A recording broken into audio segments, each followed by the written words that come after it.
عندك نحله في الكلب بتاعك بيعض حتت في جسمه وتوصل للجلد ويبدا يعور نفسه وما تلاقيش شعر، ركز معاه بقى بسرعه كده، والموضوع كامل هننزله زي ما احنا شايفينه في حلقه على اليوتيوب. تمام. علبه فاضيه، شويه زيت وسخ 10 سم، خلينا نمشي بالسنتي عشان في ناس هتعك الدنيا. 10 سم زيت وسخ مع 10 سم جنتيانه زرقاء موجوده في الصيدليه البشري، احنا عاملينها. معلقه ملح الاكل العادي. تمام. 2 سم او 3 سم دايزانول خام. هتقول لي مسمم، هقول لك حطه مالكش دعوه، لسبب معين ان الكلب مش هيهرش المكان ده خالص. تمام. وقلب كويس، قلب كويس، وادهن المكان ده كل في اليوم مرتين بس. ولو الكلب لحس في المكان ده تاني او قرب له والمكان ده ما نشفش، قول الراجل ده ملوش ان هو يربي كلاب تاني. تابعوا بقى التركيبه كلها في الفيديو بتاعنا على اليوتيوب. يلا بينا. اول حاجه الزيت اهو. كام من تسين؟ اول حاجه يا جماعه الزيت الوسخ اهو. بنحط شويه زيت وسخ، طبعا انا بنحط بالمقدار كده. تمام. علشان انا عارف بس، انما الناس اللي هي مش عارفه بقى بقول لك حط مثلا 20 سم زيت. قدهم جنتيانا، دي جنتيانا احنا عاملينها، موجوده في الصيدليه، مش مفيش داعي ان انت تروح تشتريها وتعملها يعني. موجوده في الصيدليه البشري، او اسمها مس ازرق اهو. الكاميرا تقرب هنا. هنحط شويه جنتيانا اهي. هتلاقي اي عود خشب يا سيدي. وادي معلقه ملح. ملح ليه؟ هقول لك كل حاجه دلوقتي ليه، هقول لك ايه اللي حصل معايا. معلقه ملح اهي. تمام كده. خد يا ياسين. هتحط تقريبا 3 سم دايزانول. عارفين دايزانول اهو؟ ده دايزانول خام مسمم، خلوا بالكم ده مسمم. طب موجود فين ده يا ابو نور؟ نجيبه منين؟ هنجيبه من عند البيطري اهو. من عند قصدي بتاع المبيدات الزراعيه، عارفينه اهو. هنعمل كده. دي عصايه فيها سفنجه صغيره، شايفين دي اهي. قفلتها كويس. والرج اهو. شايفين اللي انا بعمله ده؟ نرج كده عشان كله يتلخبط على بعضه. تمام اهو. خلاص يا سيدي. لم لي الحاجه دي كلها ودخل كل حاجه مكانها. جرب بقى ان انت يعني هات سفنجه كده واعملها في عصايه زي دي وعوز كده، وادهن اي مكان في جسم كلبك فيه نحله او فيه تعويره او الكلب بيهرش في الحته دي لحد ما عورها. قبل ما ندهن وقبل ما نعمل هنقول لكم على موضوع وهنقول لكم على قصه جامده جدا. من فتره كده انا نزلت فيديو وقلت يا جماعه في حد قال لي يا ابو نور في علاج، في دواء للحاجات دي. يعني حد اتصل بيا، دكتور محترم، ناس كويسه، ناس محترمه مش وحشين، او المنتج مش وحش، بس انا بدور على حاجه في صالح المربي. ايه هي؟ انا عايز المربي، اغلبنا كمربيين كلاب عايزين نعمل لما الكلب بتاعنا يكون عنده مشكله، عايزين ندهن حاجه تنجز بسرعه، عايزين الموضوع ما يطولش معايا ونقعد نصرف ونقعد نخش في دايره تانيه ونخش في حوارات تانيه. ايه هي يا ابو نور؟ اول حاجه يا جماعه، جبت المنتج اللي انا صورته في فيديو بدون بقى ذكر اسماء للمنتج ده. تمام. وناس كتير كانت مستنيه النتيجه، والشركه اللي بعتت لي المنتج قالت لي هترش منه في اليوم مرتين او ثلاثه او اربعه، وهتدي معاه امبول افيل وهتدي كذا وهتدي كذا.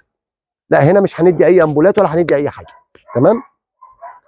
طيب عملنا المنتج، ولما الشركه كلمتني عنه قلت لهم يا جماعه مش هنقدر نطلع نتكلم عن المنتج الا لما نقول نجربه عندي في كلب، ونطلع نقول للناس يا جماعه انا جربت كذا وجاب معايا نتيجه. الفكره كلها هي افاده الناس، انا لا مستني من الشركه دي اي مبالغ ماديه، مش مستني اي حاجه من الحاجات دي. تمام. طبعا صورت ونزلت فيديو وقلت يا جماعه هنجرب المنتج ده ونشوف المشكله اللي عندنا دي بتقابل ناس كتير من مربين الكلاب، وهنشوف المشكله لو اتحلت باذن الله، عشان مش عايز نطول ننجز بسرعه. لو اتحلت باذن الله هنطلع نعمل فيديو ونقول لكم المشكله اتحلت وادي النتيجه. للاسف المشكله ما اتحلتش، لان دلوقتي اي كلب في الكلاب بتاعتنا لما بيجي يهرش مكان في جسمه، تعالوا كده، تعالوا معايا، ده كابوس اهو. فاكرين الحته دي؟ فاكرينها اهي؟ شوفوا عامله ازاي، طلعت شعر اهي، الشعر طالع اهو، شايفينه اهو؟ واضح؟ ده كابوس. قلت لكم لما الكلب بتاعنا بيهرش في مكان زي كده، تمام، بيبقى عندي مشكلتين، مشكله مرضيه ومشكله سلوكيه. الكلب بتاعي هرش هنا ببقه، بدا يهرش يهرش يهرش، عور نفسه.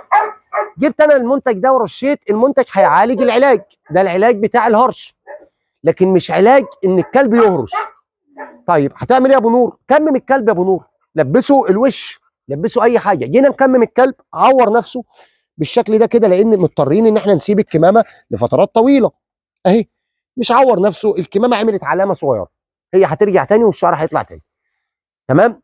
يبقى انا كده عالجت شيء وبوظت شيء. طيب السلوكيات اللي عند الكلب زي ما هي، الكلب عايز يهرش زي ما احنا شايفين دلوقتي، الكلب ما بيهرش اهو، مفيش هرش. تمام؟ السلوكيات اللي عند الكلب يا عم ابو نور زي ما هي، يعني حتى انا بنعالج الجلد وبنعالج المكان والكلب بيهرش فيه. يبقى اصبح كده انا مش عارف نعالج، مش عارف نحل المشكله. اتصل بيا الدكتور المحترم اللي كان باعت لي المنتج، من الشخصيات المحترمه جدا ومن الناس الجميله. قال لي ايه يا ابو نور النتيجه ايه؟ قلت له النتيجه عندي مش عجباني. قال لي ليه؟ قلت له احنا عندنا مشكلتين.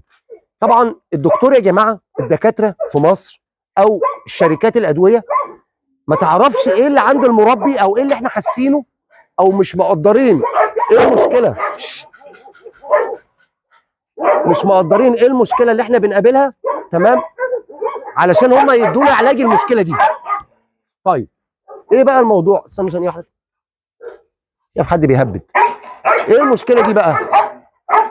المشكله دي انا عندي مشكلتين، مشكله علاجيه صحيه ومشكله سلوكيه. طيب الطب مش هيعرف يعالج لي السلوكيه، السلوكيه دي لازم انا اللي اعالجها. طبعا قلت لا، انا هعمل حاجه تخلي الكلب بتاعي ما يلحسش المكان ده، يقرف من المكان ده. طيب في واحد هيقول لي ابو نور، طب الماده اللي انت حاططها دي ماده مسممه، ده تموت الكلب. بص يا حبيب قلبي، الكلب مش زينا، احنا غش، احنا بني ادمين غش. احنا ممكن نخش المطبخ على ماما كده، نيجي رافعين ازازه الكلور شاربينها ونطلع على المستشفى والدنيا تنقلب. تمام؟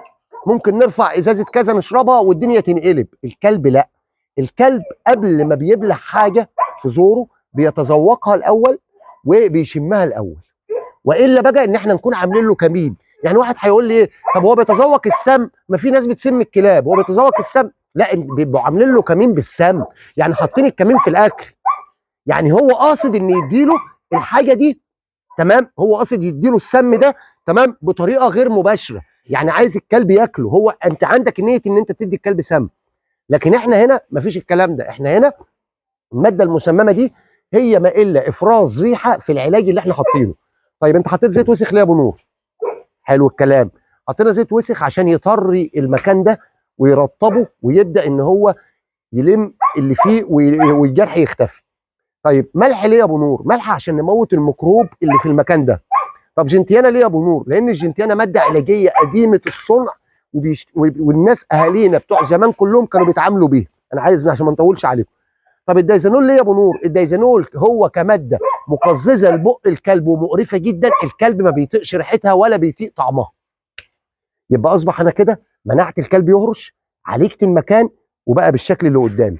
عملت انا التركيبه دي، كاميرا معايا كده، وجربت بيها. بص يا سيدي هقول لك على حاجه، بس بما يرضي الله، لو انت مربي محترم، لو انت مربي محترم، انا عارف ان الفيديو ده هيفيد اصحاب مزارع كمان وهيفيد ناس كتير، بس انا متبرع النهارده بالفيديو ده لكل الناس عشان تحل المشكله. تمام؟ جرب الموضوع ده، بس لو انت عندك تقدير بنسبه 1%، اطلع على السوشيال ميديا وقول كلامك صح يا ابو نور وكل اللي انت بتقوله صح. اطلع قول كلامك صح وكل اللي انت بتقوله صح، لو انت عندك تقدير بنسبه 1%. لو انت بقى ما عندكش تقدير، انا بتبرع لك بالموضوع ده، اعمله ومن سكات. تمام؟ تعالوا بقى. طبعا الحمد لله بفضل ربنا، زي ما احنا شايفين المكان اهو، الشعر طلع اختفى، ما عادش فيه، الكلب ما بيهرش فيه. ليه ما بيهرش فيه؟ علشان انا بعمل كده في اليوم مره واحده، والله العظيم مره واحده اهو. شايفين اللي انا عملته ده اهو؟ ريحه الدايزانول، بصوا اهو. شفت انا عملت ايه؟ شوف انا بعمل ايه. لو راجل اهرش، لو راجل يا كابوس اهرش.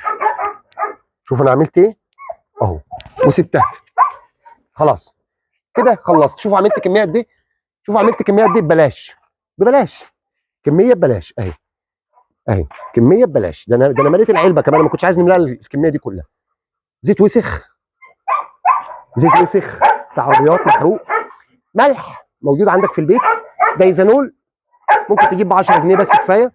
تمام. واكيد انتوا لو عندكم كلاب اكيد جايبين الدايزنون عشان تنتهوا بيه من الحشرات. تمام.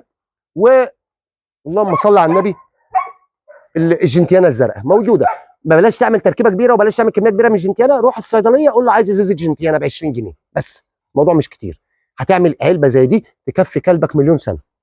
واحلى مليون مسا عليكم. ولو استفدت من الحلقه دي اكتب لي في كومنت وقول لي بما يرضي الله استفدت ايه. تمام. وامانه عليك لو عملت الحوار ده، اولا المنتج هو الشركه قالوا لي ان هم هيعدلوا فيه. تمام. عشان يحطوا فيه ماده ان هو يمنع الكلب يهرش. بس طبعا ده مش موضوعي. انا موضوعي ايه اللي انا عملته عشان يفيد الناس اللي بتتابعني. تمام. هقول لك لو عملت وجربت وجاب معاك نتيجه، لو عندك نسبه تقدير، انا بقولها تاني وبكررها في كل فيديو، لو عندك نسبه تقدير واحده وحاسس بما يرضي الله ان الراجل ده انا بستفاد منه، انتظرني في الفيديو الجاي. هقول لك على حاجه خرافه انت ما كنتش تتوقعها باذن الله ومشيئه ربنا، هتنبسط منها جدا. احلى مليون مسا عليكم.